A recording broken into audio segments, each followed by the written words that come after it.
that you would like to see people view things on an appointment basis. Right? I'm curious about that comment because, first of all, you know, you can argue about what the DVR has done to ad revenue, but the DVR certainly enabled more people to watch shows that they would have otherwise missed. And then the challenge, as far as I see it, you can't deny the trend towards on-demand viewing. People want to watch things on their own time schedule. But then the challenge seems to be how do you monetize that, not how do you fight that and get them back to an appointment-based schedule. So Completely. I mean, which is why I said it's absolutely, you have to be on the platforms, you have to be where your viewers are.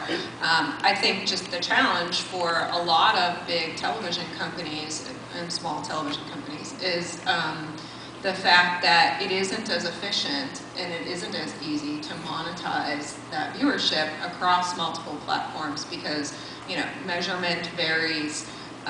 You know, a lot of the folks who are buying advertising from TV are still kind of catching up to buying across platforms, to buying across devices.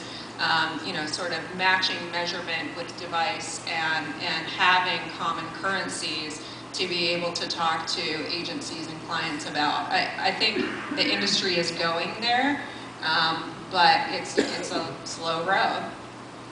And I would just say we're certainly not trying to fight the trend towards demand viewing at all. And as a matter of fact, you know, to bring up what you said, DVRs have actually benefited the broadcast community. More people are watching broadcast prime time in a DVR environment than they would have otherwise. So in certain areas, it has helped, believe it or not. Our position on it is not to fight that trend at all, but agree with Kelly to have it available to our consumers. But the fact of the matter is that there is a different definition of content. And when you have a hit show, it could be American Idol, it could be Dancing with the Stars, it could be any of the temples I mentioned, it could be the Jersey Shore, people will still tune in for appointment viewing to be part of that experience. The problem is that getting a hit show is a lot harder than it ever used to be because the audience is so fragmented and they have so many choices, whether those are gaming choices or what they have exposed to on the internet. So getting a hit is not, it's magic. And when it happens, you know it. And the monetization of that is in a different world.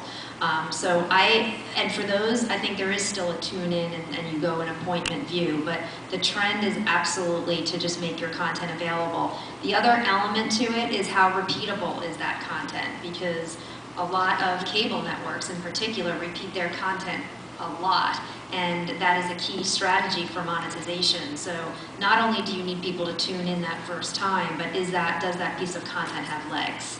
So it really comes down to the quality of content from our perspective. One of the things I heard you discussing before we came